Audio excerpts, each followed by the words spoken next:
Hello, my name is Mazzy, and it's been 1 month since I've done a whack-a-mole. This is whack-a-mole number 175.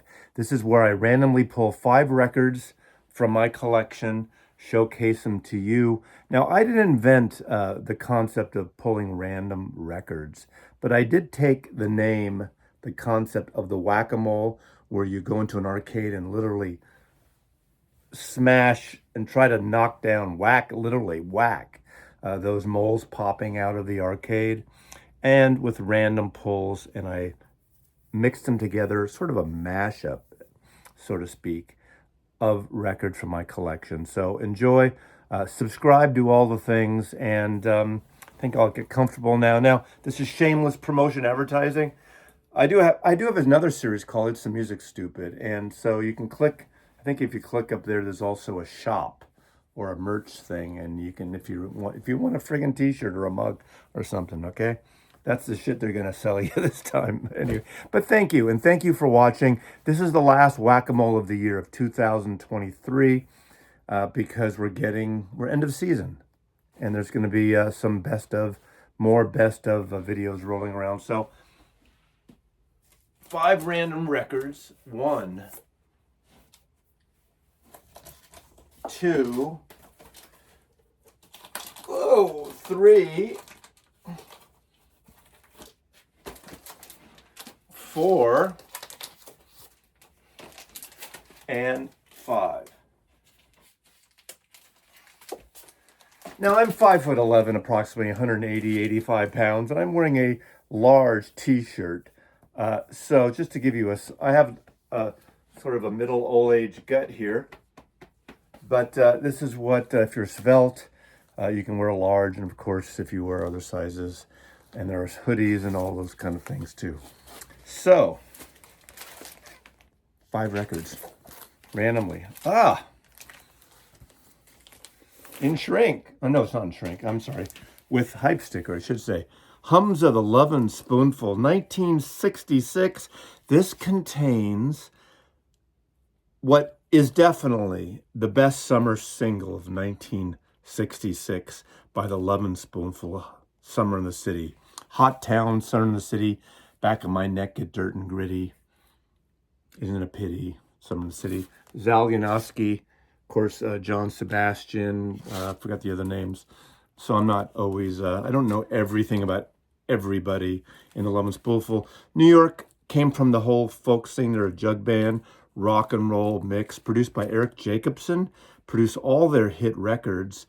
Later, if we go up in time in the 80s, Eric Jacobson ended up producing the Chris Isaak records, probably the first 5 or 6 Chris Isaak records. But of course, this has 3 great singles: Right on the Roof, Summer in the City, and maybe Nashville Cats, also Coconut Grove. You know, the thing about, sometimes they get a dig where they had great friggin' singles, but not great albums. But I would say that 3 of their albums are really amazing. But they do have, it's really an interesting mix of jug band, folk music, hybrid of folk rock into a rock and roll. Of course, John Sebastian would start wearing tie-dye and would come out at the beginning of Woodstock.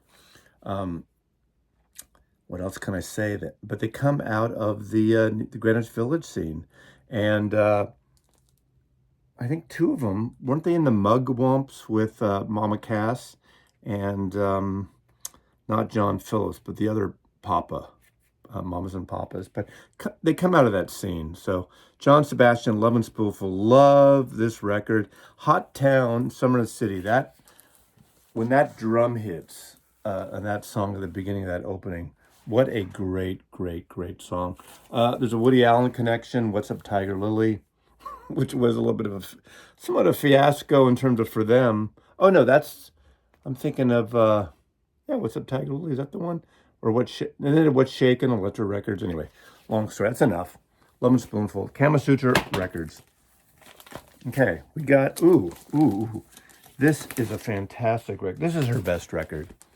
Chaz Marshall, is that her real name? Cat Power. This is the greatest. I'm thinking this is from around 2006 or 7, I believe. What does it say here? 2006, Matador Records. This is her best record. Now, she has a great new album, which is going to be on my best list, which is her covering the entire Bob Dylan at Royal Albert Hall, which actually he did not do at Royal Albert Hall. He did it in Manchester, but she recorded at Royal Albert Hall. This is a wonderful record. 2 songs got a lot of airplay, or got a lot of video play, whatever you want to call it. The Greatest, and also Lived in Bars. Raspy voice, soulful, folky, indie's that catch-all phrase. What a wonderful record.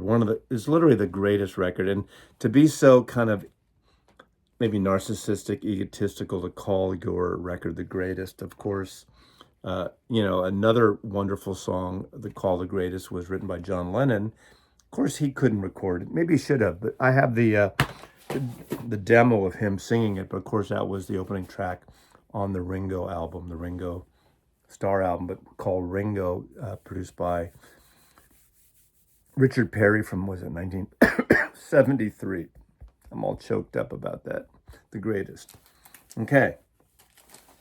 Oh, I picked too many records. 1, 2, 3, 4, 5. I picked 6. How did I grab 2 at once? All right. James Brown. I Got You, Feel Good. Is a comp sung by, this must be a comp. This is a promo comp on King Records by the Godfather of Soul, James Brown, with Mr. Dynamite from his movie Ski Party. Mr. Dynamite, I can't help it. I just do. I Got Money, Night Train. Oh, God, Night Train. What a great song Night Train is. I mean, I don't know what to say about this album. This is like a soundtrack comp, I believe. Oh, man. Talk about these, like, cheap-ass cover design stuff. I finally saw James Brown in the 1980s at a club called The Stone on Broadway in San Francisco. What a great show, and I finally saw James Brown. I don't know what else to say about this record, but any James Brown to me is good James Brown. So the King of Soul, the Godfather of Soul, the one and only. If you haven't seen the Tammy Show, Google the Tammy Show. TAMI, Teenage America International, Teenage Music International, whatever it's called. The friggin' Tammy Show. The Rolling Stones. Were the Righteous Brothers on that too? Lulu? I can't remember who else, but that's like one of the best, greatest performances on film of James Brown. So there you go. Oh, yeah, I did pick 2. Okay, this is just another comp. This is a later comp. This is a late 70s comp of 1981. Polygram. This is like a greatest hits record. So that's why I grabbed 2 by mistake. In the soul section, James Brown. Of course, it has Say It Loud, I'm Black and I'm Proud. Try Me. Please, please, please, please. Great song. Lost Somebody. Papa's Got a Brand New Bag, Part 1. I believe on the 45 it spilled over, and Part 2 was on the B-side of the 45. It's a man's world. It's a man's world, but okay. Something about little girls. Man's world. Cold Sweat. In a Cold Sweat. Oh my God, this guy's got it. There Was a Time, Popcorn, Hot Pants, and Sex Machine. This is a fucking killer comp by James Brown. Look at that illustrated sweat. Cold Sweat. You got it. So James Brown, you got to have at least a James Brown comp. You got to have James Brown at the Apollo, live at the Apollo. Any version of that, just get the friggin' record, because the performance, the music is killer stuff. Okay. Then we have here, this is the Hendrix Estate, Burnin' Desire. Produced by Jimi Hendrix, Eddie Kramer, and John McDermott. This is a 2015 reissue of unreleased hits. Not hits, really, but unreleased performances. Burnin' Desire, I don't remember exactly what's on here. This is the 69 into 1970. Okay, see, I am at a loss here, so it's good that I picked 6 things, because I play this record, but I don't really know the history of it. These are recordings like Slow Jam, things at the Record Plant in New York, Record Plant 2X, Steppin' Stone, Burnin' Desire, of course, Easy Rider.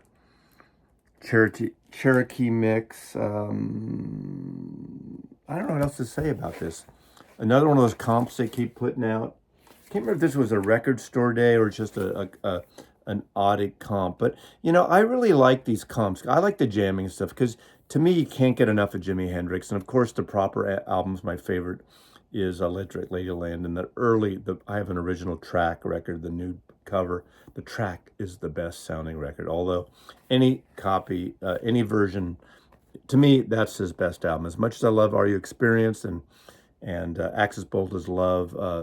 There's something about that record. Every time I hear Electric Ladyland, there's something new, something different I hear. So Eddie Kramer's still alive and is still kind of working on these for the Hendrix estate. Jimi Hendrix, Seattle boy.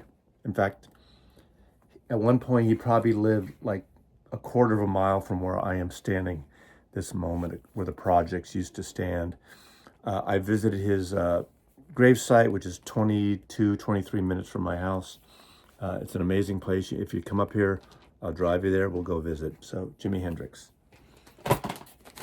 And lastly, now this is a really good record. This is an RCA record. This is Lou Reed, of course. You all know Lou Reed from the Velvet Underground, and of course his solo stuff on RCA originally. Second album with Walk on the Wild Side. This is a fun album. New Sensation is a great song. This is from about 1976 or 7. What's the year? Does it say here what year this is? I'm thinking 1976 or 7. Oh, this is when he was on. Yeah, this is RCA Records. But I love the song, New Sensation. I Love You, Suzanne. This is a very accessible Lou Reed record, extremely catchy. There is a kind of a sexual innuendo thing of when gaming was started in the late 70s. Video games, Pong and Mrs. Pong. Song called My Red Joystick, of course, with the double entendre there. New Sensation's my favorite cut on this. Of course, I said I Love You, Suzanne. My Friend George is a killer thing. You have Lou Reed, you got Fernando Saunders on electric bass, Fred Mara on drums, Peter Wood, and El Shankar electric violin. Brecker Brothers are on here. So there's a certain funkiness to it. This is kind of a soulful record for a Lou Reed record. It's a very upbeat, maybe danceable record, but very catchy, great hooks throughout it. I got to see what this is. Probably the brownish RCA label, is it? No, it's the black one. I was wrong. Is this Dynaflex? No, it's not. Well, it's Dynaflex-esque. This is, it's 1984. I'm totally wrong. This is the 80s. Oh, I should have known because there's a barcode. 1984, this came out. So we're in the whole thing of video games and stuff. So I mess that up, but I know this record well. I love this record. If you see this in the used bins, pick it up. Lou Reed put out a lot of records at RCA and then, of course, Arista and then Warner Brothers years later. And I'm kind of all in, even on his least interesting albums. There's always something interesting about a Lou Reed record. Of course, these archival things coming out on Light in the Attic are pretty wonderful. So